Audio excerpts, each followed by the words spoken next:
এবার আসেন, এই যজম 29টি হরফের ভিতরে 5টি হরফ, ভালোভাবে খেয়াল করেন, 5টি হরফের উপরে এই যজমগুলা আসলে তখন এই 5টি হরফকে ধাক্কা দিয়ে পড়িতে হয়। ধাক্কা পর্যন্ত মানে প্রতিধ্বনি হওয়া। এই 5টি হরফ কি হবে? প্রতিধ্বনি হবে। এটাকে আরবিতে বলা হয় কলকলা। আরবিতে কি বলা হয়? কলকলা। কলকলা একটি আরবি শব্দ। এর বাংলা অর্থ হলো ধাক্কা দেওয়া। এর বাংলা অর্থ কি? ধাক্কা দেওয়া। উদাহরণস্বরূপ, একটি বল যখন মাটিতে মারা হয়, বলটা কোনো মাটিতে বাড়ি খাইয়া আবার উপরের দিকে ব্যাক করে। মাটিতে বাড়ি খাইয়া আবার উপরের দিকে কি করে? ব্যাক করে। ঠিক আওয়াজটা ওরকম বাড়ি খাইয়া ব্যাক করবে। এটাকে বলা হয় কলকলা। এটাকে বলা হয় কি? কলকলা। এই কলকলার হরফ হলো 5টি। কলকলা হরফ কয়টি? 5টি। খেয়াল করেন ভালোভাবে। 29টি হরফের ভিতরে 5টি হরফ, যেই 5টি হরফের উপরে যজম থাকলে বা যজম দিলে তখন ধাক্কা দিয়ে পড়তে হয়। তখন কি করে পড়তে হয়? বোর্ডে আমার হাতের দিকে লক্ষ্য করে, আর আমি বলতেছি, আপনারা মুখস্থ করেন। কলকলা অর্থ ধাক্কা দিয়া পড়া। কলকলা অর্থ ধাক্কা দিয়া পড়া। আবার বলেন, কলকলা অর্থ ধাক্কা দিয়া পড়া। আবার বলেন, কলকলা অর্থ ধাক্কা দিয়া পড়া। কলকলা অর্থ ধাক্কা দিয়া পড়া। কলকলা অর্থ ধাক্কা দিয়া পড়া। আবার বলেন, কলকলা অর্থ ধাক্কা দিয়া পড়া। একসাথে বলেন, কলকলা অর্থ ধাক্কা দিয়া পড়া। ধাক্কা দিয়া পড়াকে কলকলা বলে। ধাক্কা দিয়া পড়াকে কলকলা বলে। আবার বলেন, ধাক্কা দিয়া পড়াকে কলকলা বলে। কলকলা হলো 5টি। কলকলা হলো 5টি। আবার বলেন, কলকলা হলো 5টি। কলকলা হলো 5টি। কলকলা হলো 5টি। আবার বলেন, কলকলা হলো 5টি। কলকলা অর্থ ধাক্কা দিয়া পড়া। কলকলা অর্থ ধাক্কা দিয়া পড়া। ধাক্কা দিয়া পড়াকে কলকলা বলে। ধাক্কা দিয়া পড়াকে কলকলা বলে। কলকলা হলো 5টি। কলকলা হলো 5টি। অফ তলা জিম দাল। অফ তলা জিম দাল। আবার বলেন, অফ তলা জিম দাল। আবার বলেন, অফ তলা জিম দাল। আবার বলেন, অফ তলা জিম দাল। আবার বলেন, অফ তলা জিম দাল। কলকলা অর্থ ধাক্কা দিয়া পড়া। কলকলা অর্থ ধাক্কা দিয়া পড়া। আবার বলেন, কলকলা অর্থ ধাক্কা দিয়া পড়া। ধাক্কা দিয়া পড়াকে কলকলা বলে। ধাক্কা দিয়া পড়াকে কলকলা বলে। কলকলা হলো 5টি। কলকলা হলো 5টি। অফ তবা জিম দাল।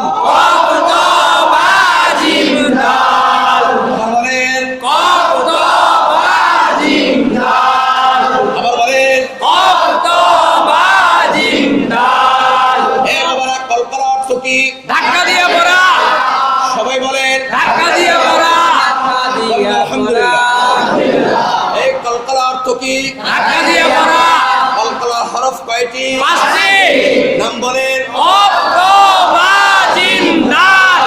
আবার বলেন, অফ তবা জিম দাল। এই 5 হরফে যজম হইলে।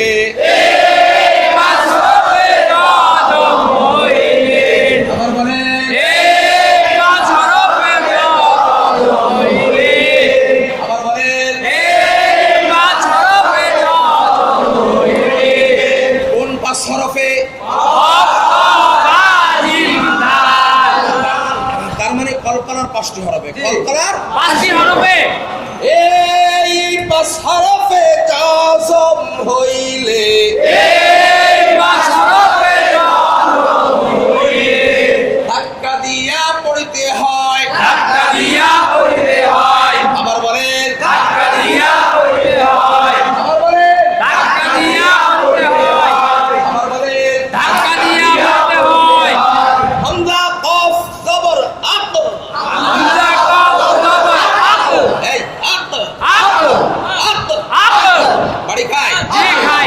বাড়ি খায়? আমি কই বাড়ি খায়? বাড়ি খায়? আক আক আক আক আক আক হয় না? হয় না? আক হামজা তা জবর আক আবার বলেন হামজা তা জবর আক হামজা বা জবর আব আবার বলেন তাব্বাত ইয়াদা আবি লাহাবি ওয়া তাব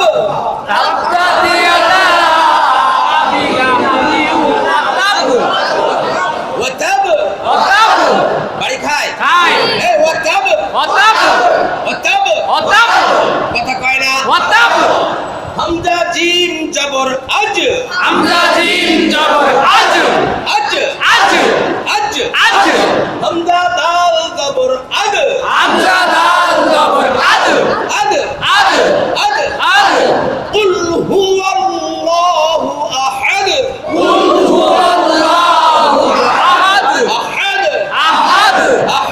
আহাদ কুল হুয়াল্লাহু আহাদ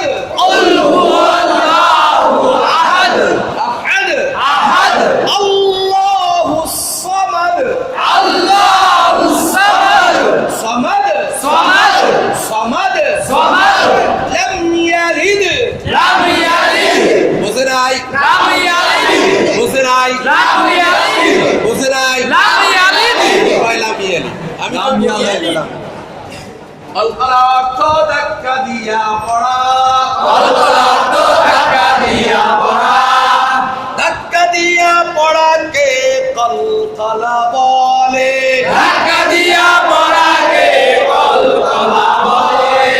কলকলা হরফ পাঁচটি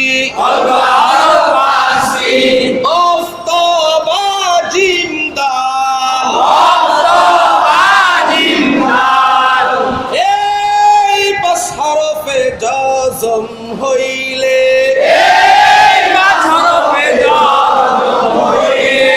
কেমন করিয়া পড়িতে হয়? হামজা কফ জবর আক হামজা তো জবর আক হামজা বা জবর আব হামজা জিম জবর আজ হামজা দাল জবর আদ মনে থাকবে তো? মনে থাকবে? এ বাবারা লিনের হরফ কয়টি? বলেন এ লিন অর্থ কি? আওয়াজটা সুন্দর এ লিন অর্থ কি? আমার বলেন লিন অর্থ লিনের হরফ কয়টি? এ লিনের হরফ কয়টি? এক নম্বরে লিনের হরফ কাকে বলে? জবরের বাম পাশে জজমওয়ালা এক নম্বরে জবরের বাম পাশে দুই নম্বরে জবরের বাম পাশে জজমওয়ালা ইয়া এই দুইটি কিসের হরফ? লিনের হরফ হইলে তখন কি করতে হয়? তাড়াতাড়ি পড়িতে হয়। লিনের হরফ হইলে কি করতে হয়? কথা কয় না? ছোট বই দাও। গতকালকে আমি এটার ব্যাখ্যা দিতে পারি নাই।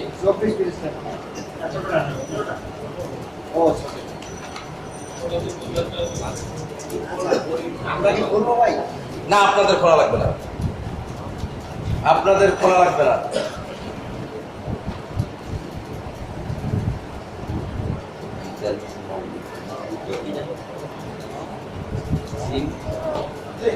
মনে আমার হাতের দিকে লক্ষ্য করে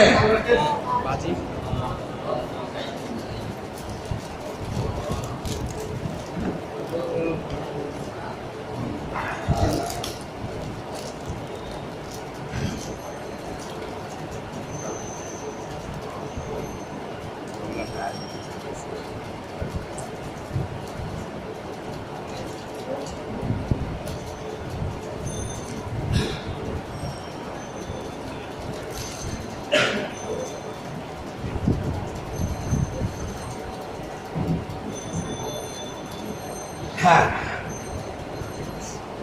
ওয়াও জবর আবার বলেন ওয়াও জবর ওয়াও জবর ওয়াও জবর এই যে ওয়াও কয় ওয়াও জবর কি বাবা আপনারা বলিয়েন না আগে কি কইছো ওয়াও কইছো ওয়াও জবর ওয়াও জবর ওয়াও জবর আওয়াজ দিয়ে কর ওয়াও জবর হামজা জেড এই জেডটা আমি আলিফের নিচে যেহেতু এখানে জায়গা নেই এই জন্য নিচে দিছি জেডটা কার নিচে আলিফের নিচে হামজা জেড আওয়াজ দেন না হইলো কি এ হইলো কি আবার বলেন রাখেন তুমি কও ওয়াই ওয়াই ওয়াই তুমি ইম কও কেন তো মুখ বন্ধ হয় কেন মুখ বন্ধ হবে না তো Y Y Y Y Y Y আবার বলেন ওয়াই আবার বলেন ওয়াই জাল জবর জা এ জাল জবর জা জাল জবর জা হলো কি ওয়াইদা ওয়াইদা ওয়াইদা ওয়াইদা ওয়াইদা আবার বলেন ওয়াইদা এ লামের উপরে কি আছে লামের উপরে কি আছে কথা কয় না জজমের কাজ কি জজমের কাজ কি এটি জগা খিচুড়ি হয়ে গেল কথা কয় না জজমের কি কাজ ডান দিকের হরকতের সঙ্গে মিলে যাওয়া ডান দিকের হরকতের সঙ্গে মিলে যাওয়া কথা কয় না তাহলে জালের জবর কাকে ধরবে এই জালের জবর কাকে ধরবে মাঝখানে একটা খালি আলিফ আছে কথা কয় না এই খালি আলিফটা আউট হয়ে যাবে খালি আলিফটা কি হয়ে যাবে এই জন্য আউট হবে লামের উপরে জজম থাকার কারণে লামের উপরে জজম থাকার কারণে যদি লামের উপরে জজম না থাকতো তাহলে মদের হরফ হয়ে যায় তাহলে কিসের হরফ হইতো জোরে বলেন যেহেতু লামের উপরে জজম আছে জজম থাকার কারণে ডান দিকে যত অক্ষর হরকত বিহীন হবে যত অক্ষর হরকত বিহীন হবে ওই হরফগুলা আউট হয়ে যাবে বুঝেন এই কথাটা আবার বলতেছি যদি কোন হরফের উপরে জজম থাকে আমার দিক তাকাই এদিক তাকাইতে হবে গাল হা করবা একেবারে চোখ তাকাই দেখতে হবে মনে হবে জানি খাই বেলাই দেবো আমার কথা বলতে নাই যে হরফের উপরে জজম থাকবে যে হরফের উপর কি থাকবে ভালোভাবে খেয়াল করেন ওই হরফের ডান দিকে ওই হরফের ডান দিকে কোন হরফের